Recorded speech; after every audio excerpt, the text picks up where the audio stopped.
Welcome to episode 2 of Dine and Dish, where you will be introduced to 4 ordinary women living amazing lives. They will share their journey of mothering a differently abled child.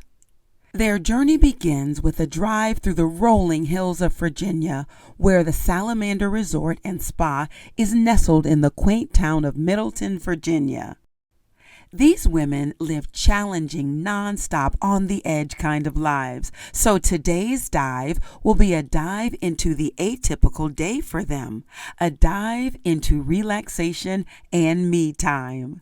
They will dine at the Gold Cup Wine Bar, and as always, they will dish it out, sharing their testimonies of the unexpected twists and turns leading to the unexpected blessings and joys of motherhood. Dive with us as we exalt these ordinary women that allowed God to write or rewrite their extraordinary stories.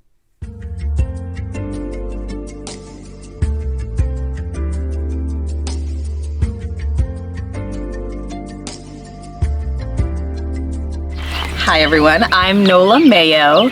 I am mom to 2 beautiful children, 10-year-old Nolan, who's my differently able son, and he'll be 10 this year. He's 9 now. He'll be 10. My daughter is 8, Melody. And I'm also wife to my husband Maurice, daughter, sister, all sorts of roles. He has limitations when it comes to expressive and receptive understanding, so he's very limited verbal ability, limited understanding as well, but he is such a joy. So my son is the biggest daredevil. He loves all things daring and will try anything. I am Charmaine Johnson, and I am a wife, a mother, a sister, an aunt, and I'm the mother of 3 sons. 2 of my sons are adults. One is 30, and my middle son Aaron my oldest son is Andre, my middle son Aaron, and Aiden is my youngest. He's a teenager, 15. And my son Aaron, you said I named them all A names. And that's a problem when I'm trying to talk. So forgive me. Aaron, I'm focusing. The middle child. He is my son. Now, I learned a new term of recent. It's called neurodivergent. Yes, yeah. So, that child's, which is now, he's 24. Took a lot of time for me to honestly accept it. It was hard. I grieved. I was scared. It made me, and I'm putting it on me, because it made me feel things that I didn't know how to respond to his needs. But one thing I remember was praying to God that he would help me to understand, and he gave our son to myself and my husband. So from there on, I was like, I'm going to be an advocate for him and figure this thing out, and this journey starts now. He brings me joy because even now he is fixed. Like that whole, his personality is what drives him. Yes. Everything he does, it just pushes him to, when he does his homework, it's like, I'm doing my homework and I got to get this done. So I say the greatest gift he has is he's like your son, he's like a daredevil. Like he will push those buttons to get him to where he wants to be. Yeah. He loves to create soundtracks, just of the little snippets of music from things that he likes, though. So that's the part that makes it hard. Is he only wants to do what he wants to do, and if he hangs out on a 7th chord, he's okay with just leaving it. And I'm like, it needs to end. And he doesn't care. And if I approach him on the keyboard to say, "Oh, can you show mommy that again?" then he just gets up and walks away. So it's definitely something that's his, but I love it that he has something, a way to express himself. So he too is minimally verbal.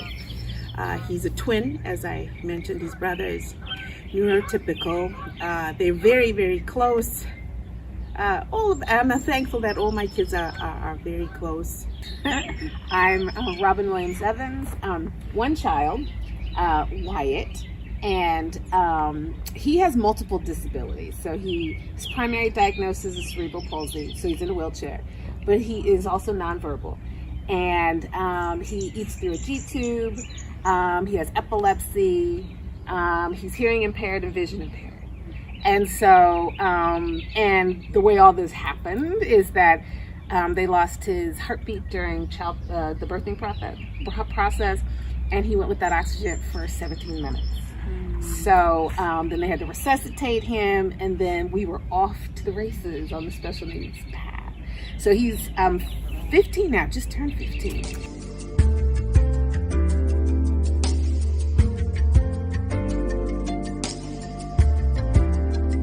And then when you realize that's not going to happen for you, right?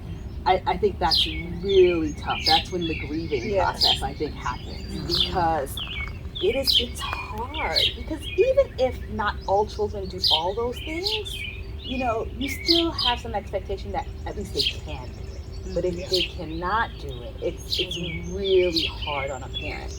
And I think that's what happened to me with those perceptions. They were all blown up. And there was no mommy do it. It was like, what can he do, and what we have to follow his lead now. To this day, it's tricky, because too, when you meet other parents, they're like, oh, you have a son, that's a certain age, let's go. And you're like, no, we don't do those things, we don't, So that it's even like our perception and the perception of others too, because they have this expectation of what your son should do at a certain, what a typical 9-year-old or 10-year-old should be doing. I had the same expectation, and then it went from all possibility to I don't know what he can do, and relying on others to help me figure out, like infants and toddlers, and teaching to say, what can he do? And the grieving process of what's life gonna look like, going to college, no, just doing any of that, and to the point of wanting to do everything with him in order to, because he doesn't like to be in crowds, and he will, and if you try to force his hand, then you pay the price. Absolutely. So it got to the point where we were just in the house all the time, because it was safety. It was safety for me emotionally, because dealing with stupid things that people choose to say to you. Wyatt got a lot of attention. You don't see a lot of young kids at the time in wheelchairs, so he got a lot of attention. So that I didn't want to go out. I learned to not make eye contact with people because I didn't want them to engage me in conversation. And it was, we almost became like recluses, because and so it wasn't until a few days ago that I told my husband, I said, this summer's going to be different.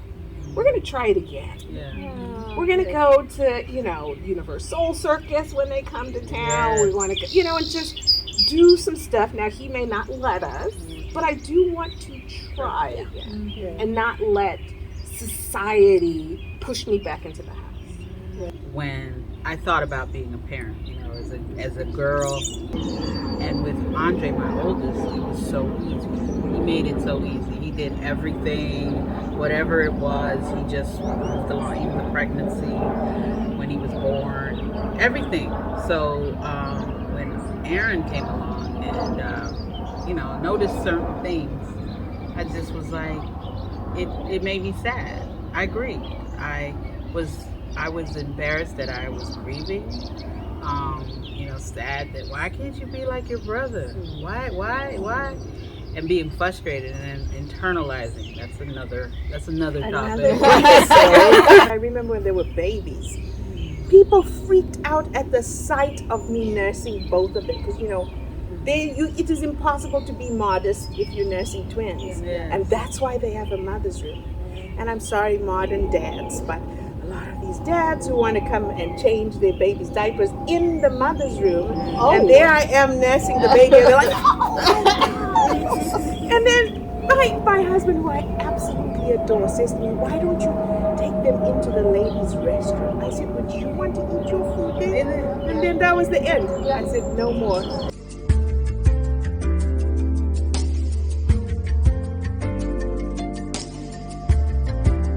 One time my husband was invited, he was invited to a birthday party. It was a child's birthday party. And I was like, I'm not going. Yeah. Because he had to take it. He was like, why not? I said, I just don't want to go. Yeah. Because I know he's gonna be different, appear different, and it's just gonna make me sad, hurt, and all those things. So I just tend to stay by myself. And the safest environment was home. Because where he could run around and do whatever he wants, Be free. talk his errands, that's the name we called it. Talk his errands, and he could watch Rewind Veggie Tales over 50 million times if he wanted to. You know, and it's hard for her as a younger sibling because it's embarrassing sometimes. It's hard. She doesn't know how to react. She gets anxiety around it as well. He was doing good. I was doing good. We were as a family. And I had a family member who came to visit and was like looking at pictures that he had. The teacher made this knock-knock book. And it was like, knock, knock, and you turn the page and you see a face, and it's such and such, such and such. And so he had stuff like that, and photos, and she was looking through the stuff, and it was like, you know, he is autistic. And at that time, that word was not in my vocabulary. And I said, no, the doctor back then was like, no, he has tendencies, but he has a delay, but he's not autistic. He has autistic-like. Now you remember, this is like, he's 24 now, so this is, and she said that, and it was so upsetting. And then I'm in denial. I'm trying my best, and you just really, called it out as you don't know anything. You be in my shoes. It was very, and it was very difficult. People just that insensitive to. Yes. I mean, I had officially divorced my family. Both sides. Just because I was estranged from my brother. Because I didn't have the energy to monitor and manage their feelings while still trying to manage my household and my special needs child. And so because we couldn't plug back into the life that we had prior to why we were born, so when we got back for the next 2 years, we were trying to figure out, and I say 2 years because that's when I emerged from the unhappy place, because I was determined to regain my happiness. And started figuring it out. And during that time, though, as part of regaining it, I had to figure out what needed to be cut and what could stay. And I went through with an X-Acto knife, and I was like, that's right, and sliced all of the toxic relationships, including family members, out of my life.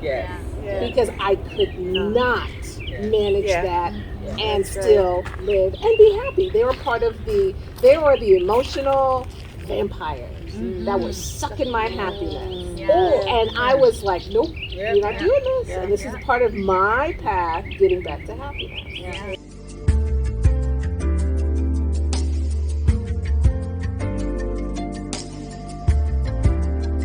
Don't engage unless you get permission. And you don't think of the clever things until well after the fact.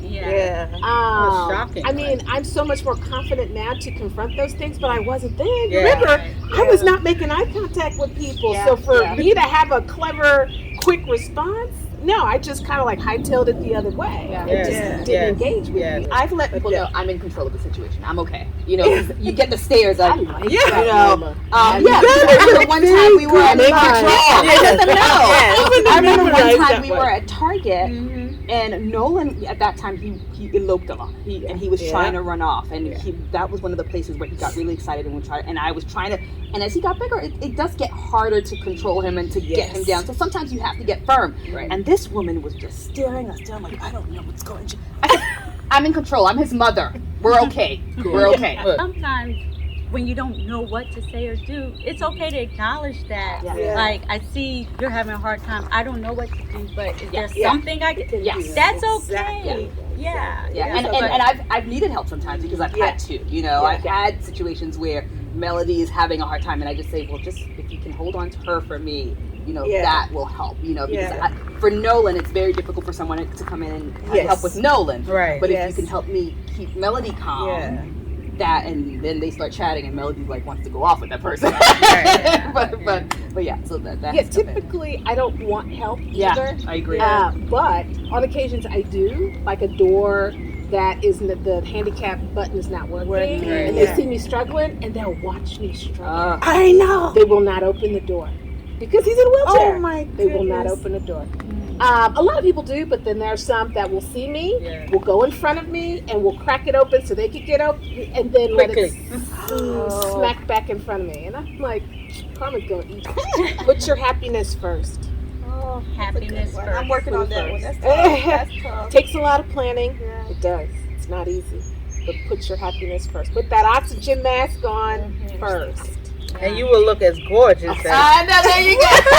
Look at her. Clearly, her oxygen mask is on first. Oh, look at her. And competitive. Too kind. No. 15 years it's taken. Yeah. To figure that one out. For me, it's faith. It's just faith and trusting through what looks impossible. You know, that's all I cling to. You know, I don't have any, those expectations are out the door, and I just have faith that in the end things will work out the way that they should. This was the plan. I agree. Right? Yes. And so everything will work in place. So for example, I did not expect to have another child so close. Melody's 15 months apart, I think, something like that. I don't know. They're very close. I was like 6 months Nolan out and I got pregnant. And I cried when I found out. I was upset. And at that time, Nolan, I didn't even have a diagnosis. I was in heaven with my new baby and happy. And I was like, but that was a godsend. Because Melody, I mean, let me tell, and in some ways, we talk about the sibling thing, it's tough too, because she's made lots of sacrifices for him. But having her she has been his biggest champion. She works with him like we call her little big sister. Right? Because she takes the reins as the big sister, and she's helping him, and through his like difficult times, she understands things that ticks him off, and like if something he's not gonna like it, she moves it before he even sees it. So things like that. God, it's all in his master plan. So have faith that it will all work out, and so trusting through what seems impossible, and knowing it'll all work out. So that's been my motto. Don't expect to grieve once. It's going to happen when you least expect it. That's true. So, That's true. That's true. It's really just like any loss. It is. And I recently lost my sister in September, and so that type of loss, you see it come through in different ways. You can look at a piece of gravel and be like reminded of, I remember when she tripped over a piece of gravel. And it could be anything that will spark it. And with every milestone, even now, my son accomplished, I'm like, will he ever have a relationship? But my thing to add to you and to you, because all of those resonate, would be advocate. Yes, that's a good one. To me, that was like my mission, was to advocate for him, and in every way, whether our children are so-called typical or whatever, you do what you have to do as a parent. And so for me, advocating, and I will advocate for all of them, because the Lord says, you're resting now, you know, that's it.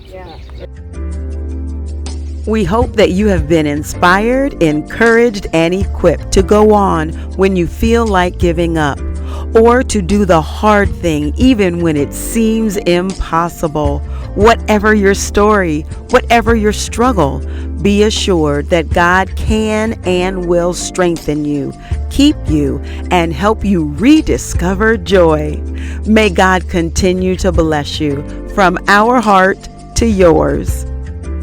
Thank you for watching. For more information, visit us on MissouriMinistries.org. To engage with us, follow us on Facebook and Instagram. To support other women along their journey, scan the QR code below.